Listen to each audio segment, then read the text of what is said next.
Manchester United 3, Middlesbrough 1.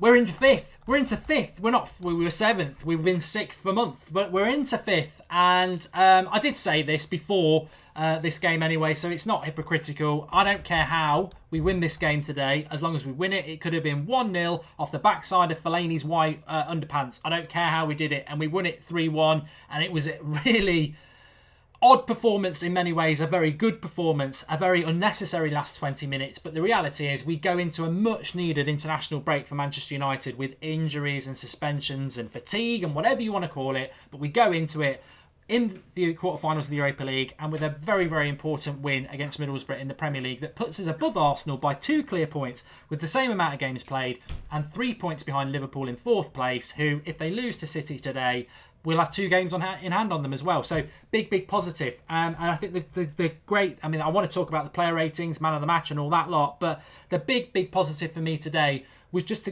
get the result. But then to add the cherries on the top of the cake, Zlatan who, Pogba who, Herrera who, we definitely didn't miss Pogba and Zlatan today. And one of the questions I would pose you, because it's your opinion that matters more than anything, would we have put that performance in today with Zlatan up front?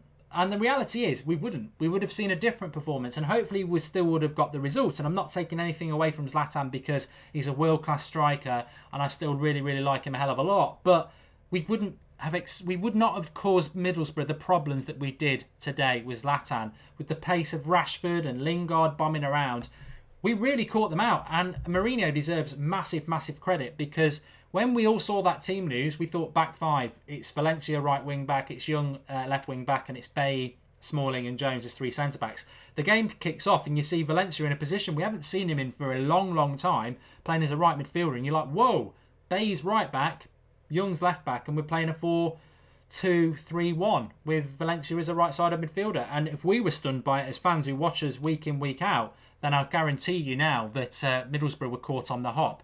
We should have been 2 or 3-0 up at half-time. Rashford, basically, top-class performance today with the final ball and finishing of Emil Heskey, unfortunately. But he's a 19-year-old lad, and I would play him. To be honest with you, I'm gonna say something now that I never thought I would say, but I would rather see Rashford playing up front than Zlatan because I prefer Manchester United like that. I prefer Manchester United being able to cause the opposition fear and make them play 10 yards further back because of the pace that Rashford gives us. Too many times teams are compressing our midfield because they know the ball behind the back can't hurt them, and today it did. We were well worth the 3 points today. We get the second goal. Lingard, I thought in the first half was a bit meh. Second half, even for the 20 minutes before his goal, brilliant. Whatever Mourinho told him, and it has to come down to Mourinho, worked an absolute peach. He was obviously told, get the ball and run at them. And there was a lot of space for him, and he did it very well. And with the goal, they stand off. Mata and Rashford making the space with intelligent runs. And the finish, Lingard can finish. Valdez cannot get anywhere near it. And the game, I said game over. 2-0, game over. Unfortunately, it's not game over because Mourinho cannot move away from what is in his head, and I think he needs to move away from it a little bit because you're managing Manchester United now. We're 2-0 up, we're dominating that game, Middlesbrough can't live with us, and he takes Mata off and takes away that link between our midfield and the defence, and we put another defender on and he goes all over him. They're all over us, absolutely all over us, and we invite the pressure on, which is frustrating. There's a bit of stuff going on in the tunnel that I'm just sort of watching between Manchester United and Middlesbrough at the moment. I don't know what it's all about, but it's kicking off in the tunnel a little bit. We're watching this now, and I think God knows what it's to do with. United looking like they're I'm just watching it back, actually. Let me just see. I don't think there is a beat bite with Gestede. It's just nothing. It's just Bailly and Gestede going face-to-face. There's no bite either. It's handbags. Anyway, back to the game. So we invite the pressure. A mistake by Smalling and Jones, which they've always got in them. 2-1, and you're like, how have we lost momentum in a game that we're totally dominant in, and why are we inviting the pressure on? That is something hopefully Mourinho will revisit, because we can't do this. We did it at home to Arsenal, dominated the game, got 1-0 up. He put Rashford at left back. Chamberlain had him on toast. Cross, Giroud 1-1, and we draw a game that we should have won.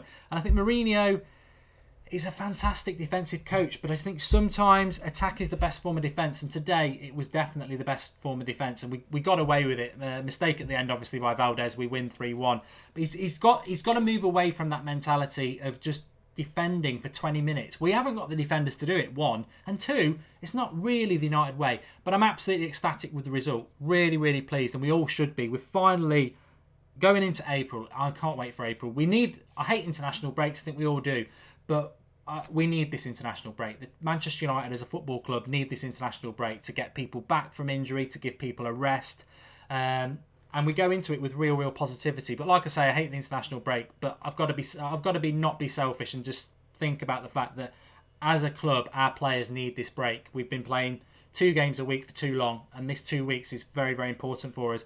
And I'm going to sort of work my way through it with all you lot on the United stand, doing daily content that we can all talk about United and stuff. But looking forward to April, where it's going to be fast-paced. And like I say, we come back from the international break. West Brom on the Saturday, Everton on the Tuesday, and Sunderland away on the Saturday. 3 games. If we win them 3 games, we are massively in with a shout at top 4, and there's no reason why we can't do it. And we've got the Europa League quarter-final. We've got 9 games to play in April. It's going to be very, very excited, and we've got the momentum. And the thing is, the players who are injured or suspended, they'll have seen that today, and they'll be like, I want to be a part of this. I want to be a part of this. Conan Hughes just contributed through the Super Chat, makes a fantastic point. The faster pace shows how we need to be playing. Very, very good. I love Zlatan, but I want to see United playing like that today because pace kills opposition. It kills opposition. We haven't got a lot of pace in our team. Basically, Rashford, Lingard and Martial are the pace players. Mkhitaryan's quite quick, but them 3 are fast. And it kills opposition. And with Zlatan, we don't do that. Zlatan will be back. We're going to have to do it with Zlatan, but for the next couple of games, I think it's quite exciting. Man of the match. Well, let's do player ratings first. Player ratings, De Gea made a fantastic save at 0-0. I would give him a 7 out of 10. I thought De Gea, didn't do anything wrong and made a couple of good saves. Babe was very shaky right back. I didn't think it worked really well, but in the second half, he was an absolute monster, and it was his interception that led to the move that Lingard scored. So I'd give him a 7 as well. Smalling and Jones, I'm giving him a 6. I don't think any of them were horrible, but I don't think they were as good as we needed them to be. So I'll give them as a centre-back pairing a 6. Ashley Young, people giving Fellaini a lot of credit. I thought Fellaini's performance was better than his goal. His goal was a header into an open goal made by a fantastic cross by Ashley Young, so I'd give him a 7. Michael Carrick, I'll give him a 7. Mad Marcus, my co-commentator or whatever, when we do the watch-along, said he was very quiet. That's what Michael Carrick does.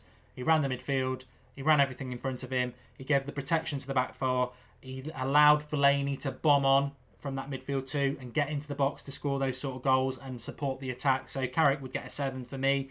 Marouane Fellaini, I'll give him an 8. At the moment, he'd been my man of the match as far as we've got through the team. We played a championship opposition today. They will be in the championship. They've been from the championship. They're physical and they are not very fast. And that suited Marouane Fellaini to a T. If you put Fellaini in the Championship, he'd want to be one of the best players in there.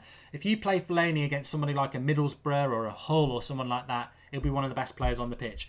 If you play Fellaini in a midfield 2 against a Man City or a Liverpool, he'll get bypassed because there won't be much ball in the air. There won't be much physicality. Today was like the perfect storm for Fellaini, and he played really well, so I'd give him an 8. Did everything, and he was physical, and he won a lot of balls in the air. So Fellaini there was a purpose for Fellaini today. We needed him. He stepped up to the plate. He's got all the effort, and against that sort of opposition, it suited him really well.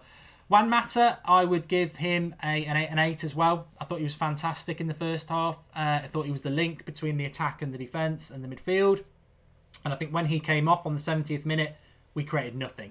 We created nothing because we had no link. And I think that just shows you how well Mata played today. So I'd give him an 8 as well. Lingard, an 8. Again, first half, not brilliant. But second half, thought he was absolutely superb. And that goal basically did win us the game. I know we got 3-1. But one goal was never going to be enough. And it wouldn't have been enough. And his finish was superb. So 8 for Lingard. And then Rashford. I'm going to give Rashford an 8. Now, people might be surprised by that, but I'm going to give Marcus Rashford an 8 because I think absolutely everything he did today was superb apart from his final ball. There was a couple of times where his passing wasn't great. He could have put Valencia in before half-time and he tried to do a back flick to Mata. He played a 1-2 with... Lingard wanted to play a 1-2 with him. He held it on too long. He could have put Lingard through one-on-one. He had a couple of chances. People will say Valdez made 2 great saves. If you put it in the right area, the keeper can't make a save. So Rashford, yeah, the final ball and finishing wasn't great, but he's 19 years of age. That will get sorted out. Mourinho will drill that into him. Apart from that, he played up front on his own against a very physical and tough defence. He blitzed it. He played it maturely. He gave us so many options. He ran for 90 minutes. So he gets an 8. I thought he was fantastic, Rashford. And Rojo was good. I liked Rojo. Came on, and Traore was getting a lot of when he. I think Middlesbrough's best player is Adama Traore. I was very happy he didn't play when he came on. He was causing us problems. Rojo came on. They killed that off. My man of the match then. It's got to be Mata, Lingard, Fellaini or Rashford. I think Rashford probably doesn't get it just because of his final ball, so I take him out. Mata went off on the 70th minute, so probably has to come out as well. I thought he was fantastic. Lingard or Fellaini. And to be honest, I don't care who you give it to because we've all been critical of both, quite rightly over this season. You know, if you have been critical of both, which I have, and a lot of you have, totally right. You know, they've disappeared. They've not been good enough in some games. But when we needed 3 points today, both of them stepped up. They deserved the plaudits. And I would give it to... I'd give it to Lingard. I'll give it to Lingard because the winning goal was the second goal. Some of the running in the second half was brilliant. Fellaini's goal was just a tap-in, really, made by Young. He played really, really well, but I'll give it to Lingard. Lingard was my man of the match. Very, very happy. What do we want? What do we want from the Manchester City v Liverpool game? I don't want to be greedy. I think if Man City beat Liverpool, Liverpool are in 4th. They're 3 points ahead of us now. We'd have 2 games in hand on them if Man City beat them. That should be our target first. So I hope City beat Liverpool. That's what I would go with. We will be live tonight at 8:30 with Sunday Night Live. Join us on the live comments. We will be talking about many things. April, the absolute abysmal run of fixtures that we have, just the volume of them, and May. Can we do both? Are you happy with the way things are going with Manchester United? What's happening with Luke Shaw? And the big thing we're going to drill into tonight at 8:30 is, the main topic is, Zlatan or Rashford, what is better for Manchester United if we want to get top 4 and the Europa League? We know it's probably going to be Zlatan, but are we better with Rashford in the pace? Join us live tonight at 8:30. We'll be talking other things. There may be other topics that come up through the afternoon. Who knows? We'll certainly be knowing what the results are in relation to the Spurs and the City and Liverpool game. But thanks everyone for watching. Drop a like on the video. Fantastic. You know, we would have took any result today, and I think there's so many positives from that result. So really pleased with it. And thanks Maximus Steele von Holsten for the contribution through the super chat. Subscribe to the channel if you're new, obviously, but really pleased with that result. Fantastic. I hate international breaks. I know all you do, but to go into it, quarterfinals of the Europa League, a very good result today with lots of positives around the result as well. Squad players stepping up like Lingard, Fellaini, Young. Really pleased with it. Really pleased with it. I mean, Carrick's even a squad player now. He doesn't pick Carrick, does he? He picks Herrera and Pogba. So loads of positives from that today, and really pleased with it. We had to sweat the last 20 minutes, but we got there in the end. And I would have took any win. I would have took a crap performance and a 1-0 win. Total fluke. So to win it in the way like that, where we should have won it, absolutely ecstatic. See you all night tonight at 8:30. Do join us 8:30 and all over the international break. We will be live every night at 8:30 with different sorts of shows. We're going to look at transfers for the summer. We're going to look at replacements for maybe Zlatan, for Rooney, what centre-back we need. And I think today proved we still need a dominant centre-back. You know, we still need a dominant centre-back. Tomorrow night at 8:30 is Skype Goldbridge, where you can Skype in and have your say. And like I say, tonight is Sunday Night Live, where it always gets a bit heated. So get involved with United Stand. It is your channel. We can't do it without you. Thanks for everybody who watched on the watch-along for the last 3 hours. Thanks for everybody who's joined us today for the live match reaction. And I'll speak to you all very soon, 8:30 tonight. Enjoy the rest of the afternoon.